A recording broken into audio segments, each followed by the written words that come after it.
if the passion is there, if your heart is in the right place, and you can do it.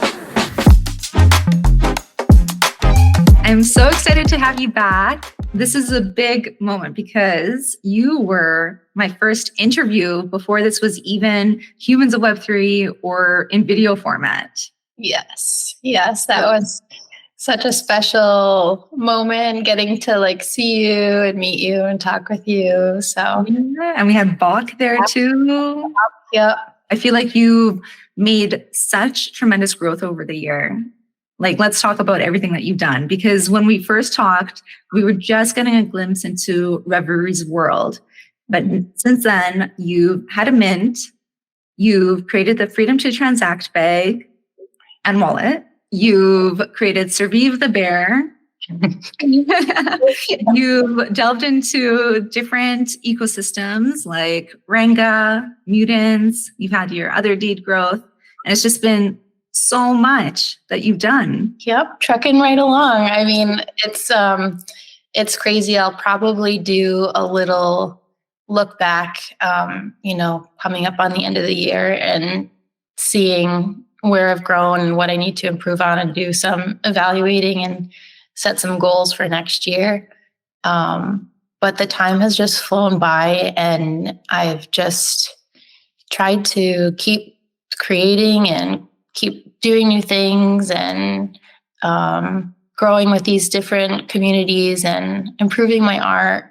So it's been a journey of all different things, but yeah, crazy that it's been a year already. I mean, I feel like it's so much has happened in such a short period of time, but at the same time, it's like a lifetime, this whole world before. Well, it's been a tough year, really. The market was extremely slow. Only those that were active and truly survived can now reap the rewards. But how did it feel for you just on a personal level this past year? I think I've had some challenges along the way where there are moments where, I questioned what I was doing, the direction I was heading in, and what I really wanted to make happen, and the direction of the future and stuff like that. So I wouldn't say it was more focused on learning than the previous year. It was kind of coasting and just going with the flow the first year. And this past year it was well, this is really the time to hunker down and try to improve certain skills or learn different things. So I just made it a point to try to get outside my comfort zone and do some different things. So it was a good year, though. Can you show us your bear behind you? Yes. So I love him. I love him. Can you share what the creative process was like with him and how long it took from ideation to actually putting him together? And if you can also talk about all the details that you had to do by hand, because I know you put so much actual legwork into it. Can you share that?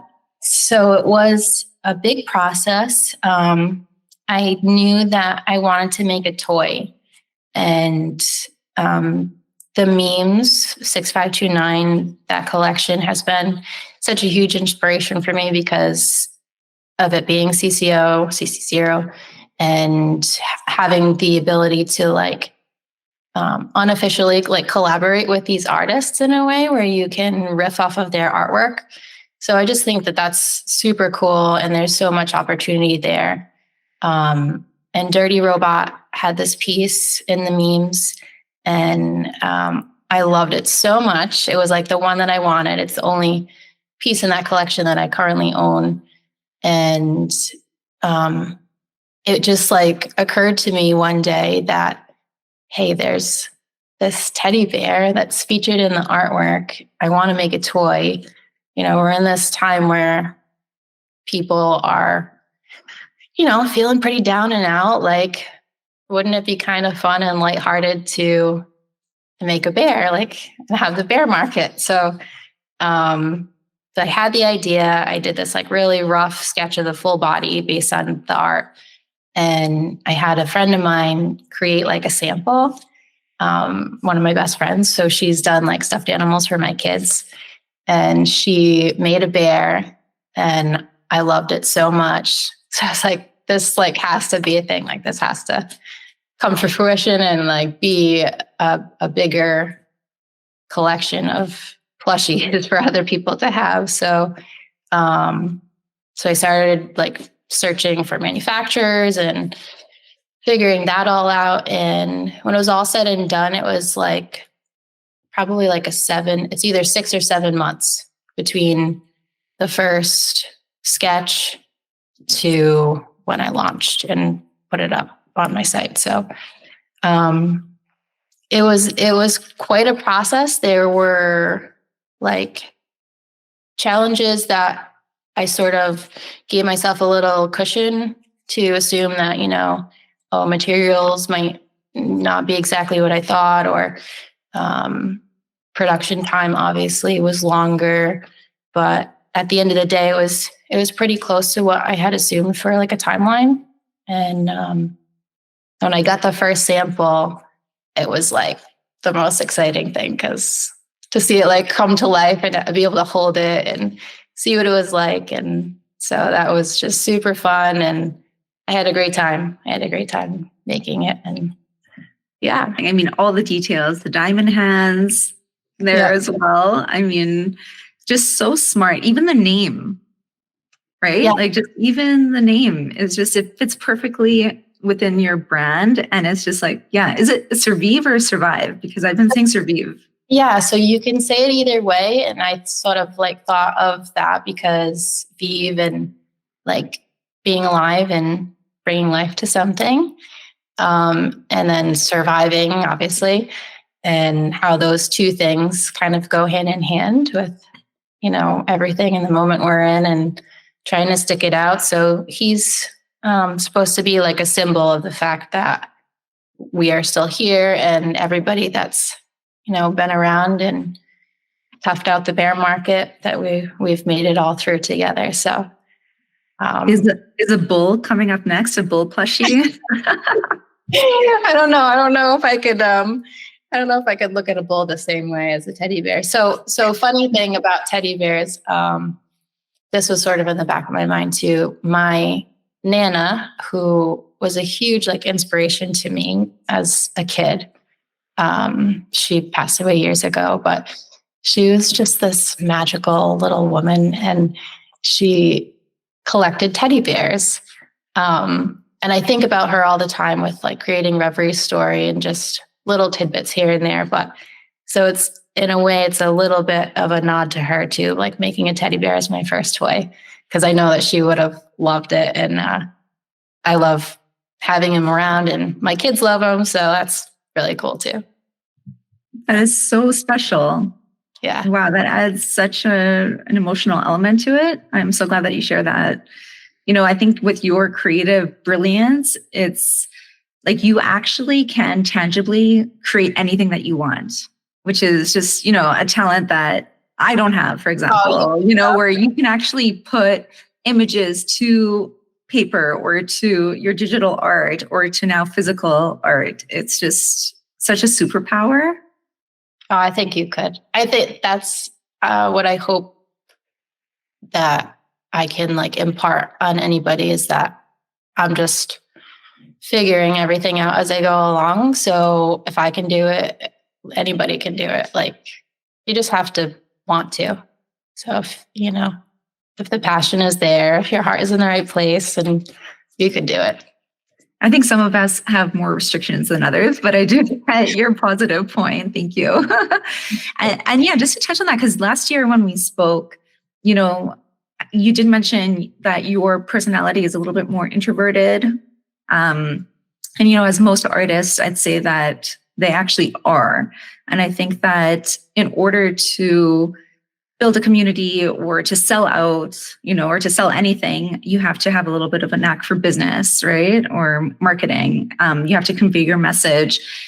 Do you find that that's been a learning curve for you? I feel like you put yourself out there significantly. I see it, just as a fan of yours, I see that you have put yourself out there. What's that been like for you?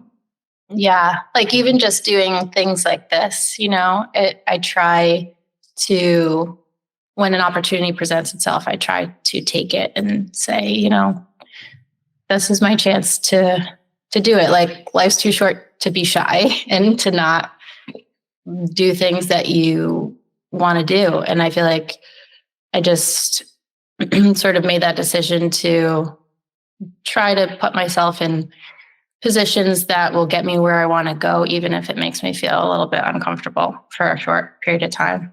But there's definitely a struggle with, I'd say, like, sharing my work or being vocal. You know, like, I'd much rather do it in a quiet way that's allows people to find it themselves versus pushing outwardly and trying to, like, get it in front of people. I feel like the people that are meant to find it will find it. Maybe that's not the best, you know, business marketing strategy, but if it's a brand and a story that's going to survive, I think that the right people will find it when they're meant to find it. So now that you've stepped into the world of, you know, physical and digital fashion, is that something that you're going to explore further? Where do you see the future and what that looks like? So I had a game plan that was very fashion driven, fashion centered, that may come up this year. I have a lot of ideas for fashion related items, potentially putting a collection together. And so Reverie's thing is sort of art and fashion. That's like her world and what she creates. Atlas is more, there are toys and there are other things. Brillo doesn't really have a thing, like a thing that he's making in the real world yet. I don't know if that will be something that will happen, but I plan on exploring, like, Reverie's fashion creations more this year. So it just hasn't happened yet. Well, This that's very took a lot, yeah. So it's kind of, that was my big thing for 2023. And will somehow the worlds collide? Like, I wonder if you can create, you know, an add-on to one of the Atlas's toys, you know, from that world. You can do like a, you know, how the pudgies have, you can like add shirts and things to the collection. I wonder if you can combine the two worlds. That is something, Matoshi. That might be something. So we'll see. We'll see. Always, like, the cool thing is that there's no limit to what, you know, you can do. And I think having just this inspiration all around from the world that we're in Web3 and being surrounded by art and other creatives, there's like never a shortage of inspiration for me among the people that we're in. So, okay, well, let's put it out into the world. Who would be your dream collab? Oh boy, I'd love to do. This is something I've been thinking about, and this might be revealing something that'll come along down the road, but I'd love to collaborate with a bunch of artists and have them do illustrations in Reverie's story. Like, to have guest illustrations. I think that would be super cool. And or collaborate with other artists on physical pieces. I can't choose just one. There's so many. I don't know if many people actually know that you're a mother, you work another job, you know, and you still manage to create so much. Can you just share a sneak glimpse into your daily life and at what point you actually get to sit down and focus on your creative work? Yeah, so that's something that working digitally has really afforded me with, being able to work at night. So typical day is I work from home. I have help here and there with my little one who is 2.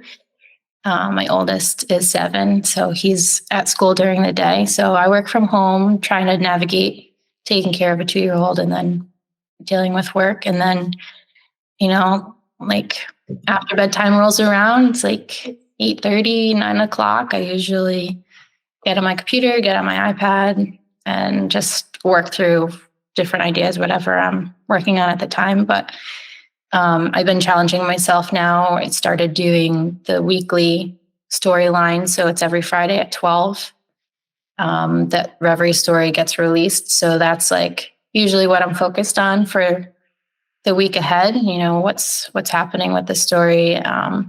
So drawing late into the night, and then, but I can sustain it because I love doing it. If I didn't love doing it, then I wouldn't have the energy for it, So. Yeah, well, major props to you, to all the other, working moms who are trying their very best. Yeah, shout out to all of us. I think to all the women and all the moms, especially, who are putting in the extra hours in this space.